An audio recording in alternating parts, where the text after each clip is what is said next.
So the first step to getting this thing in here is drilling out these holes for the Bellhousing bolts, because the V6 is slightly smaller.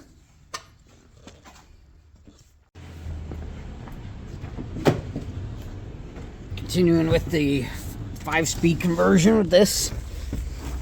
I'm going to get the center console out so I get a flat head. This is pretty easy to show. And we got our retainers here.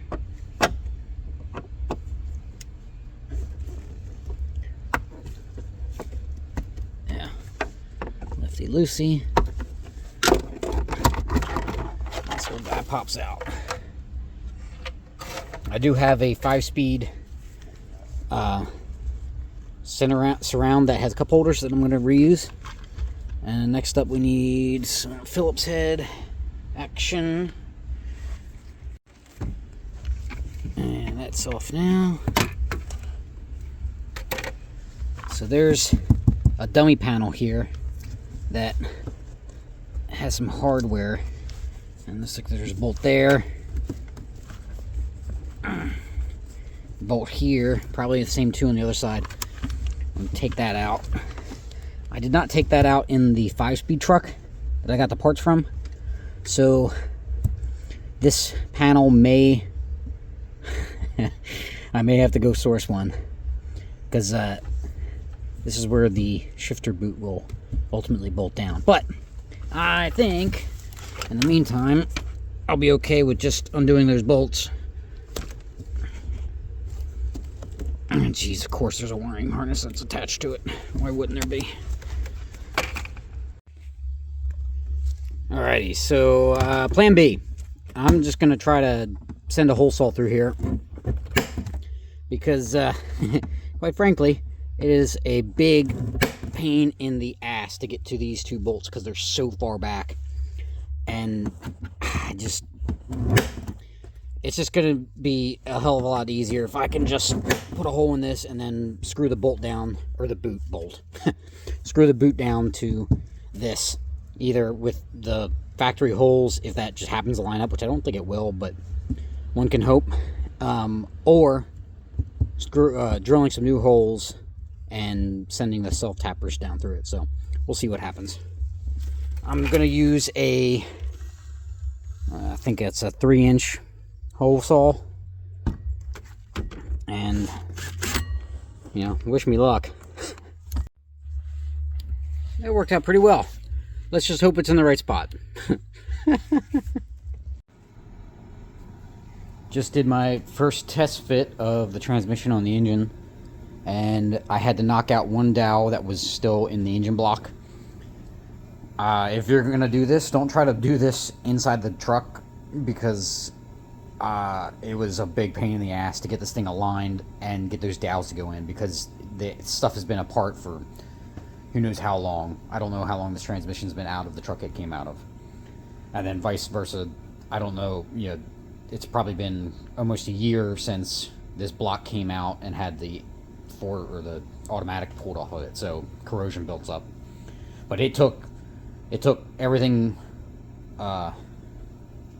my impact had at a lower setting, granted, I didn't want to just take a chance of damaging threads, to pull those alignment dowels in. So I did try to set this thing in.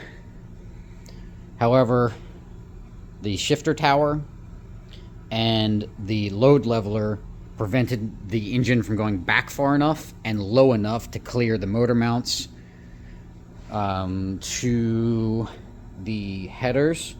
And then ultimately, once I actually managed to get those just in the right spot where I could get past it, but then the bottom of the sump on the oil pan was sitting on the cross member, basically pinning it between there and the body where the shifter should theoretically go up. So unless that whole plate for the shifter comes out, that one right there, I don't think there's going to be enough space for that shifter tower to go up to let the engine clear the sump on that subframe. So unfortunately, that means one piece in is definitely not going to happen. So the reverting back to the original plan, just sitting the engine in and then putting the transmission on is going to be the go-to. So I'm going to try to do that today. I'm still working by myself here, so it is a bit of a pain in the ass.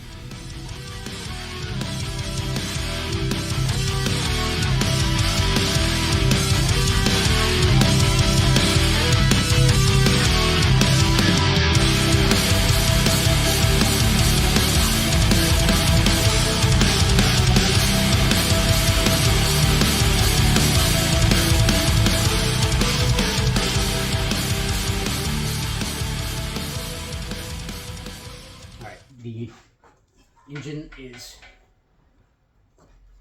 kind of hovering in place. There's still a little bit of load on the engine crane. I'm gonna put a single nut on the front of each motor mount, and I've got the engine slid far forward as possible. And then we'll put the crane on the front of the engine using this chain that's already here and tilt the engine back. This won't be the final position of the engine, but it'll be enough hopefully to get that transmission bell housing up past the firewall to get a bolt in it. So at that point, before putting the cross member in for the transmission, I'll come back up here and loosen these nuts, and then put the engine crane back in the center to lift the engine back up just enough to take a lot of the weight off of the mounts, and then that'll let the engine transmission assembly shift to line up the cross member. So the snugging these up is just to keep the engine from shifting. That's all.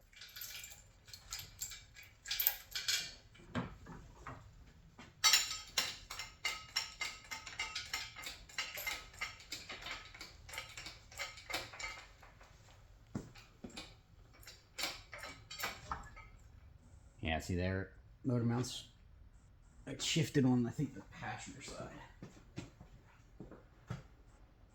Yeah, a little bit, not much. It's just snug enough to keep it in place. So, all right, we'll leave that there. I don't want to tear the motor mounts out. Now we'll go under. Okay.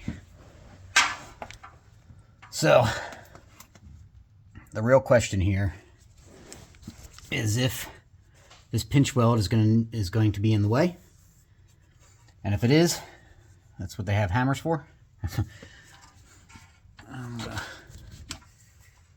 Hang that light there, and then you can see the two top bell housing bolts. That's what I'm going to try to get to first. This pinch weld is not going to make it any easier trying to get an extension with a swivel head up here. In fact, looks like the one on the left is going to be in the way regardless, so I'll probably have to hammer that in. One on the right, it's pretty clear. So let's give it a shot. All right, so I've got the transmission pretty close. Let's see the ear heights. Within an inch to the shift tower is just the bane of my existence with this swap. I mean, this panel's gonna have to come out. So I'm gonna have to dig in there underneath that carpet to get to these two back screws or bolts, whatever the hell they are, and get this panel out, because there's just no way that this panel, there's no way this shift tower is gonna fit. And this doesn't even have, the engine doesn't even have a clutch or flywheel on. So that alone, that's gonna force this thing to be at a weird angle when it goes up, and then as soon as it gets in, it's gonna have to go right up. And it's not gonna be able to go right up perfectly flush with the block, where it should theoretically align to that hole that I cut. So, unfortunately, that plate definitely has to come out to make this an easy swap. I'm sure if you didn't care, you could just bash the shit out of that plate and make it work. But also looking at it right there, that portion of the pinch weld I think is going to have to get hammered in, mainly because I don't think there's going to be enough space to get a bolt into that part of the bell housing. The top one at least, right there. So that's another item to do. I'm going to get a Sharpie and mark that area.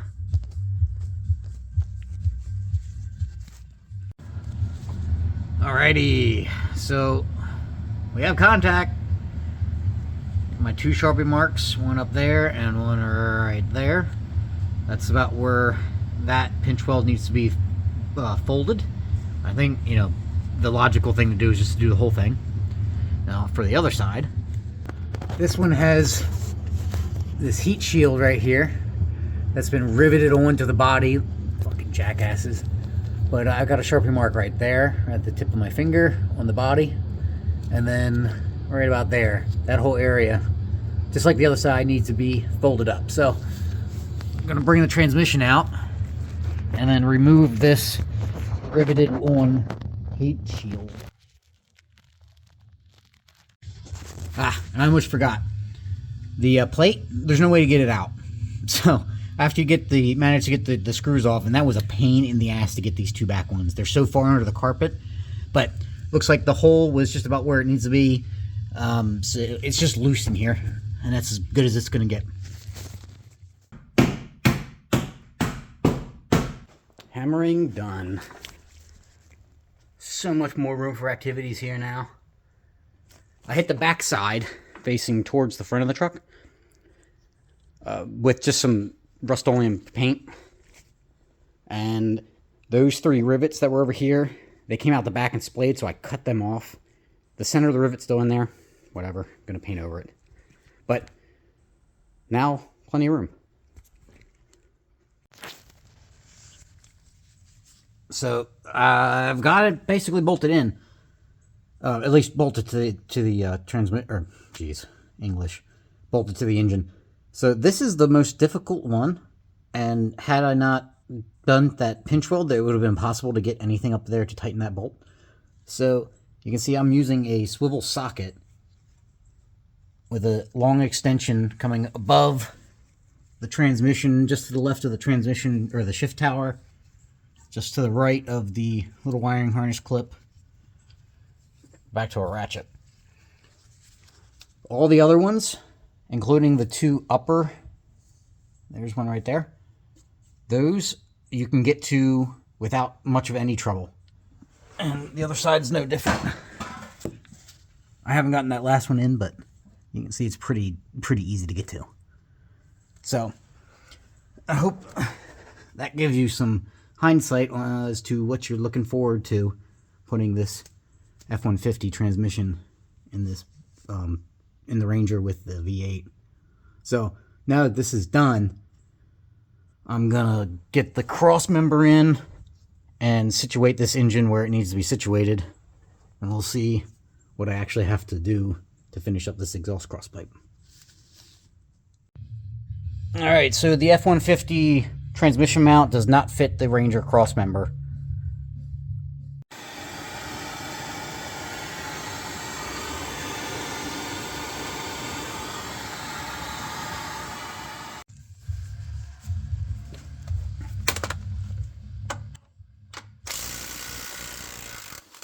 Oh, that's satisfying. Napa to the rescue. I just ran down there. They had one in stock for a 3.0 manual transmission. Bolt pattern is the same on the backside of the mount, and the mount drops into the crossmember. So I'm gonna slap this back together. Let's see if it fits. All right. So I got the drive shaft sat in, and it's basically exactly where it needs to be, with those motor mounts as far forward as they can possibly go, and the transmission crossmember still doesn't align. So I think that basically makes it the worst case scenario for my header to steering shaft clearance possible, or with the possibility of just denting it.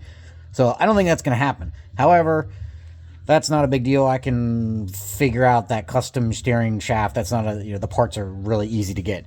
So now it's a matter of modifying this transmission crossmember to put the holes on the crossmember about 1.5 inches farther forward, and we can see we're already maxed out here. So what I'm thinking is going to cut up here and on the opposing side, and then cut out a section here. And I also read on some old forums that the factory crossmember with the Ranger mount makes this too tall, and the angle of the drive shaft isn't ideal. So I don't know about that, but it looks decent. So I'm gonna look at maybe lowering this a bit. And also, I mean, it's really sticking up far through the cab. This plate doesn't even go down onto the floor flush anymore. So part of that's probably because it's bent, but you know, details. So I'm thinking I'll just cut out like a 1/2 inch or so, and then drop this whole transmission assembly down a bit, and then plate this up somehow. I'm still working through the details on that, but I'm making good progress now. I've got a good game plan, so I'm gonna keep on cracking at it. So the mount, it's dead nuts to the back end of the crossmember when the crossmember is completely bolted in. So I'm gonna have to cut off more to give myself some clearance here to get the nuts in. I may even have to cut this completely out and then bring my plate in wherever it lands, get the transmission at the height that I want it at, and then tack it to the corners here somewhere, anywhere, and then drop the whole crossmember out and start putting in gussets and strengthening up the whole assembly. But if you're doing the same swap, you may be able to just go ahead and cut this out and set this up before you even have to, you know, mock anything up. You just align it to that. I mean, it's dead nuts. So if you just align your new plate to the back of that crossmember, assuming it's in the same direction as mine. Mine's got the flare towards the front, so it puts the mount as far back as possible. Here we are. I think I'm done with it.